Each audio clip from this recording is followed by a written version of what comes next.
आदि लक्ष्मी नमस्ते अस्तु पर ब्रह्म स्वरूपिणी यशो देहि धनम देहि सर्व कामाश्च देहि में। ओम श्री लक्ष्मी नमः। आप सभी को मार्गशीर्ष गुरुवार की हार्दिक शुभकामनाएं। आज मार्गशीर्ष मास का पहला गुरुवार है और हर साल मार्गशीर्ष मास के गुरुवार को माँ लक्ष्मी जी की पूजा करके व्रत रखने के साथ ही कथा का श्रवण किया जाता है। इस दिन जो भक्त सच्चे मन से माता लक्ष्मी जी की पूजा करके कथा सुनते हैं, उनके घर में माँ लक्ष्मी जी की कृपा से धन सुख समृद्धि के भंडार भर जाते हैं। तो आज के इस वीडियो में आप सुनेंगे माँ लक्ष्मी जी की कथा के साथ ही श्री लक्ष्मी चालीसा पाठ और आरती। आप सब भी कमेंट बॉक्स में माँ लक्ष्मी जी की कृपा पाने के लिए लक्ष्मी माता की जय जरूर लिखिएगा। कथा का शुभारंभ करने से पहले आज आपको माता लक्ष्मी जी के पूजन के शुभ मुहूर्त के बारे में बताते हैं। आज मार्गशीर्ष मास का पहला गुरुवार यानी 21 नवंबर गुरुवार है और आज पुष्य नक्षत्र का शुभ योग भी बन रहा है। और जब गुरुवार के दिन पुष्य नक्षत्र का योग बनता है तो ये और भी शुभ फलदायी होता है। जिस तरह से अक्षय तृतीया का महत्व होता है, उसी तरह से पुष्य नक्षत्र का भी महत्व होता है। आप कोई भी उपाय कर सकते हैं, किसी भी शुभ वस्तु की खरीदारी कर सकते हैं। पुष्य नक्षत्र दोपहर 3:35 तक रहेगा। और माँ लक्ष्मी जी की पूजा क्योंकि गोधूली बेला में की जाती है, तो आज गोधूली बेला शाम 5:25 से 5:52 तक रहेगी। अब सुनिए माँ लक्ष्मी जी की संपूर्ण कथा। कमल आसन विराजती करती जीवन पावन, लक्ष्मी सन नारायण सब करते अभिनंदन। श्री महालक्ष्मी माता जी के अनेक रूप और नाम हैं। भूतल में वे छाया, शक्ति, तृष्णा, शांति, जाति, लज्जा, श्रद्धा, कांति, वृत्ति, स्मृति, दया, तुष्टि, माता, अधिष्ठात्री और लक्ष्मी के रूप में स्थित हैं। हम उन्हें प्रणाम करते हैं। कैलाश पर्वत पर पार्वती, क्षीर सागर में सिंधु कन्या, स्वर्ग लोक में महालक्ष्मी, भूलोक में लक्ष्मी, ब्रह्मलोक में सावित्री, ग्वालों में राधिका, वृंदावन में रासेश्वरी, चंदन वन में चंद्रा, चंपक वन में गिरिजा, पद्म वन में पद्मा, मालती वन में मालती, कुंदन वन में कुंददंती, केतकी वन में सुशीला, कदम्ब वन में कदम्ब माला, राजप्रसाद में राजलक्ष्मी और घर घर में गृह लक्ष्मी इन विभिन्न नामों से पहचानी जाती हैं। इस तरह सर्वथा चारों ओर सर्वभूत में सुपरिचित माता श्री महालक्ष्मी जी की ये कथा है। भारतवर्ष के सौराष्ट्र देश में द्वापर युग की यह कहानी है। सौराष्ट्र में उस समय भद्रश्रवा नाम के राजा थे। वे बड़े पराक्रमी राजा थे। 4 वेद, 6 शास्त्र, 18 पुराणों का उन्हें ज्ञान था। उनकी रानी का नाम सूरज चंद्रिका था। रानी देखने में सुंदर और सुलक्षणा थी, पतिव्रता भी थी। उन दोनों को 7 पुत्र और उसके बाद एक कन्या का वरदान मिला था। कन्या का नाम था श्यामबाला। एक बार महालक्ष्मी जी के मन में आया कि जाकर उस राजा के राजप्रसाद में रहें। इससे राजा को 2 गुना धन दौलत की प्राप्ति होगी और वह इस धन दौलत से अपनी प्रजा को और सुख दे पाएगा। गरीब के घर अगर रहे और उसे धन दौलत प्राप्त हो तो वह स्वार्थी की तरह केवल अपने ऊपर ही खर्च करेगा। ये सोचकर श्री महालक्ष्मी जी ने एक बूढ़ी ब्राह्मण स्त्री का रूप धारण किया। हाथ में लाठी लेकर लाठी के सहारे वे रानी के द्वार तक जा पहुंची। यद्यपि उन्होंने बूढ़ी औरत का रूप धारण किया था, पर उनके चेहरे पर देवी का तेज था। उन्हें देखते ही एक दासी सामने आई। उसने इनका नाम, धाम, कर्म पूछ डाला। वृद्ध ब्राह्मणी का रूप धरे हुए माता लक्ष्मी जी ने कहा, बालिके, मेरा नाम कमला है। मेरे पति का नाम भुवनेश है। हम द्वारिका में रहते हैं। तुम्हारी रानी पिछले जन्म में एक वैश्य की पत्नी थी। वह वैश्य गरीब था। गरीबी के कारण हर रोज उसके घर में झगड़े हुआ करते थे और उसका पति भी उसे रोज मारता था। इन बातों से तंग आकर वह घर छोड़कर चली गई और वन जंगलों में खाली पेट भटकने लगी। उसकी इस दुर्दशा पर मुझे दया आई। तब मैंने उसे सुख संपत्ति देने वाली श्री महालक्ष्मी जी की कथा सुनाई। मेरे कहने पर उसने श्री महालक्ष्मी जी का व्रत किया। श्री महालक्ष्मी जी प्रसन्न हुई और उसकी गरीबी दूर हुई। उसका घर संसार दौलत संतति संपत्ति से भर गया। बाद में पति पत्नी दोनों परलोक सिधारे। लक्ष्मी व्रत करने के कारण वे लक्ष्मी लोक में रहे। उन्होंने जितने साल महालक्ष्मी का व्रत किया, उतने हजारों साल उन्हें सुख भोग मिला। इस जन्म में उसका जन्म राजघराने में हुआ है, परंतु वह श्री महालक्ष्मी जी का व्रत करना भूल गई है और मैं उसे यही याद दिलाने आई हूँ। बूढ़ी ब्राह्मणी की बातें सुनकर दासी ने उन्हें प्रणाम किया और फिर श्री महालक्ष्मी जी का व्रत किस तरह किया जाए इस विषय में पूछा। तब वृद्धा रूपधारी माँ लक्ष्मी जी ने दासी को पूजा की विधि और महिमा बताई।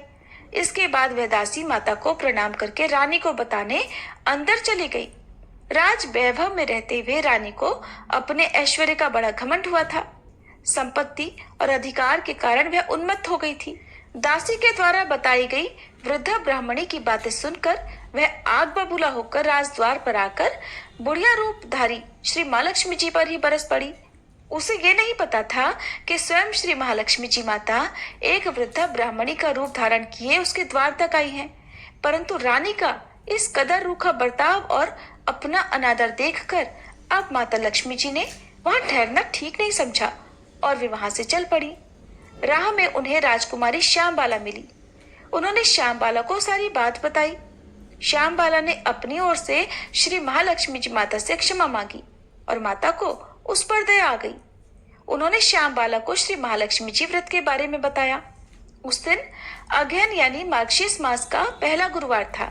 श्यामबाला ने परम श्रद्धा से श्री महालक्ष्मी जी का व्रत रखा। फल स्वरूप राजा सिद्धेश्वर के सुपुत्र मालाधर से उसका विवाह हुआ। वह धन दौलत ऐश्वर्य वैभव से माला माल हो गई। पति के साथ ससुराल में आनंद से दिन बिताने लगी। इधर श्री महालक्ष्मी जी का रानी पर प्रकोप हुआ। फल स्वरूप राजा भद्रशिवा का राज्य और राज कारोबार सब कुछ नष्ट हो गया। यहाँ तक कि खाने के लिए भी लाले पड़ गए। ऐसी दशा में एक दिन रानी ने राजा से निवेदन किया कि हमारा दामाद इतना बड़ा राजा है, धनवान है, ऐश्वर्यशाली है, क्यों न उसके पास जाए, अपना हाल उसे बताएं तो वो जरूर हमारी सहायता करेगा। इसी बात पर राजा भद्रशिवा दामाद के पास रवाना हुए। राज्य में पहुंचकर एक तालाब के किनारे थोड़ी देर विश्राम करने के लिए ठहरे। तालाब से पानी लेते आते समय दासियों ने उन्हें देखा। उन्होंने विनम्रता से उनके बारे में पूछा और जब उन्हें ये पता चला कि वे रानी श्यामबाला के पिता हैं, तो दौड़ते हुए जाकर उन्होंने रानी को सारी बात बताई। रानी ने दासी के हाथ राज परिधान भेजकर बड़े ठाट से उनका स्वागत और आदर सत्कार करवाया, खान पान करवाया। जब वे वापस लौटने लगे तो सोने की मोहरों से भरा हुआ घड़ा भी दिया। राजा भद्रश्रवा जब वापस लौटे तो उन्हें देखकर उनकी पत्नी रानी सूरत चंद्रिका बड़ी खुश हुई। उन्होंने सोने की मोहरों से भरे घड़े का मुंह खोलकर देखा, लेकिन हाय भगवान, घड़े में तो धन के बदले कोयले मिले और ये सब श्री महालक्ष्मी जी के प्रकोप से हुआ। इस तरह दुर्दशा में कई और दिन बीत गए। इस बार रानी स्वयं अपनी कन्या के पास गई। वह दिन अगहन मास का अंतिम गुरुवार था। श्यामबाला ने श्री महालक्ष्मी जी का व्रत किया था, पूजा की और अपनी माता से भी व्रत करवाया। इसके बाद रानी अपने घर आ गई। श्री महालक्ष्मी जी का व्रत रखने पर उसे फिर से अपना राजपाट, धन दौलत, ऐश्वर्य प्राप्त हुआ। कुछ दिनों के बाद राजकन्या श्यामबाला अपने पिता के घर अपने मायके आई। उसे अपने घर देखकर अब सूरत चंद्रिका को पुरानी बातें याद आ गई। यही कि श्यामबाला ने अपने पिता को घड़ा भरकर कोयला दिया था और तो उसे कुछ भी नहीं दिया था। इस कारण श्यामबाला को पिता के घर आने पर उसका कोई भी आदर सत्कार प्राप्त नहीं हुआ। उसका किसी ने सम्मान नहीं किया, बल्कि अनादर ही हुआ। पर उसने इस बात का बुरा नहीं माना। अपने घर लौटते समय उसने पिता के घर से थोड़ा नमक ले लिया और अपने घर अपनी ससुराल लौटने पर उसके पति ने जब पूछा कि अपने मायके से क्या लाई हो, तब उसने जवाब दिया कि वहां का सार लाई हूं। पति ने पूछा, अब भला इसका क्या मतलब हुआ? श्यामबाला ने कहा, थोड़ा धीरज रखो, सब पता चल जाएगा। उस दिन श्यामबाला ने सारा भोजन नमक डाले बिना बनाया और फिर परोसा। पति ने जब भोजन किया तो सारा भोजन बिना नमक का था, इसलिए स्वाद नहीं आया। फिर श्यामबाला ने थाली में नमक डाला, इससे सारा भोजन स्वादिष्ट लगने लगा। तब श्यामबाला ने अपने पति से कहा, यही है वह मायके से लाया हुआ सार। पति को उसकी बात बहुत अच्छी लगी। फिर वे दोनों हंसी मजाक करते हुए भोजन करने लगे। ऐसा कहा गया है कि जो भी इस तरह से श्रद्धा भाव से श्री महालक्ष्मी जी की पूजा करे तो उसे माँ की कृपा अवश्य ही प्राप्त होती है। सुख, संपत्ति, शांति की प्राप्ति होती है। सभी मनोकामनाएं भी पूर्ण हो जाती हैं। परंतु ये सब प्राप्त होने पर माता लक्ष्मी जी की पूजा को कभी भूलना नहीं चाहिए। हर गुरुवार को व्रत पाठ अवश्य करना चाहिए। इस तरह श्री महालक्ष्मी जी की महिमा भक्तों की मनोकामनाएं पूर्ण करती हैं।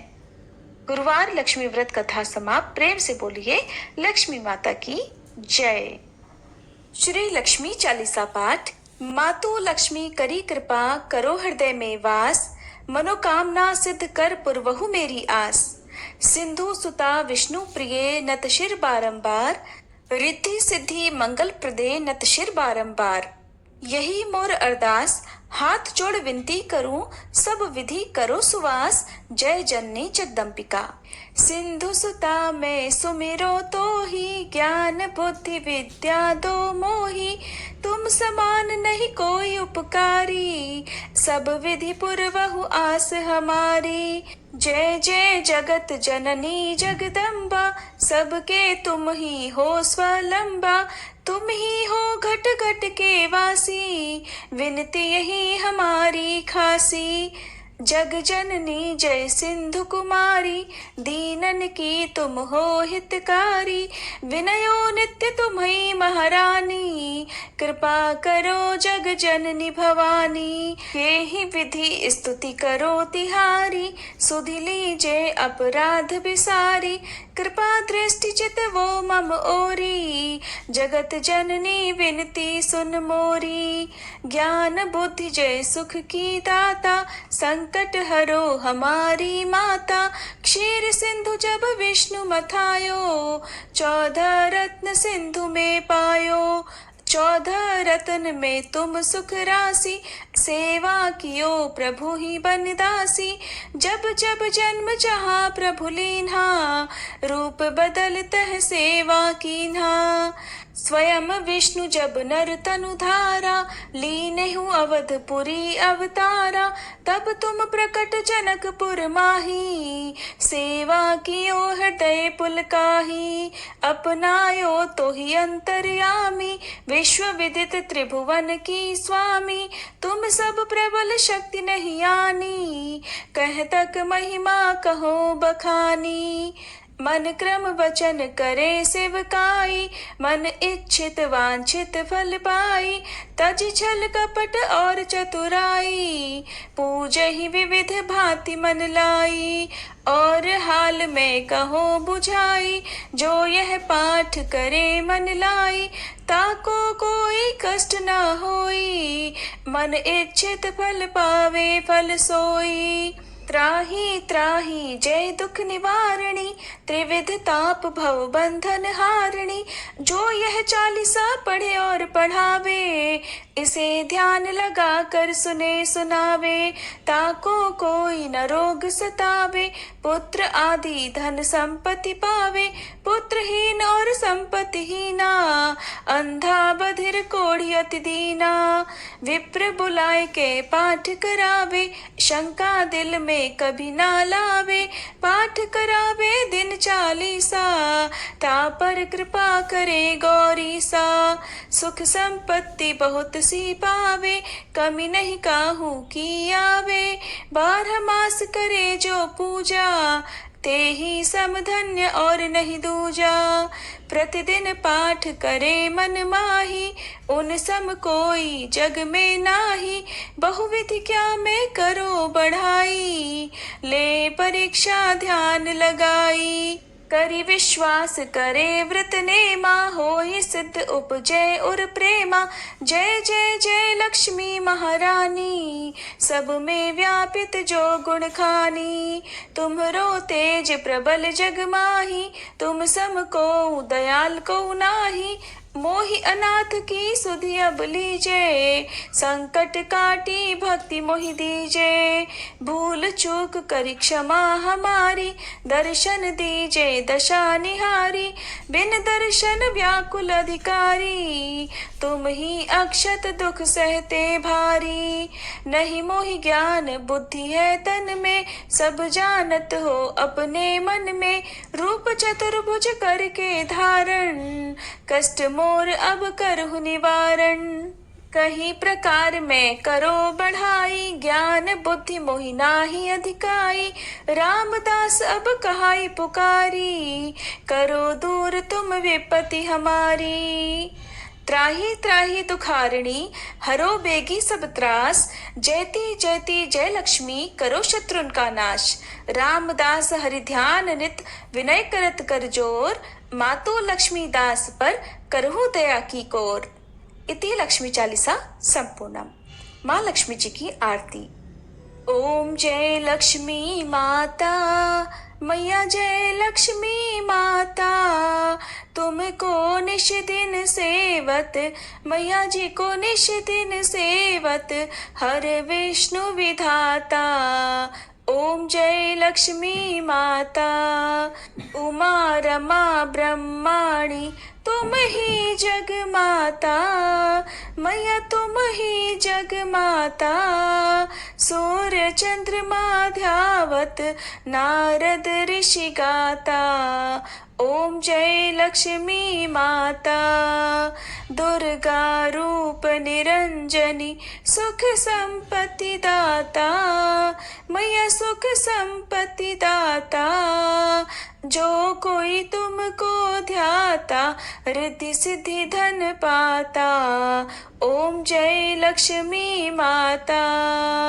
तुम पाताल निवासनी, तुम ही शुभ दाता। मैया तुम ही शुभ दाता। कर्म प्रभाव प्रकाशनी, भवनिधि की त्राता। ओम जय लक्ष्मी माता। जिस घर तुम रहती, सब सद्गुण आता। मैया सब सद्गुण आता। सब संभव हो जाता, मन नहीं घबराता। ओम जय लक्ष्मी माता। तुम बिन यज्ञ न होते, वस्त्र न कोई पाता। मैया वस्त्र न कोई पाता।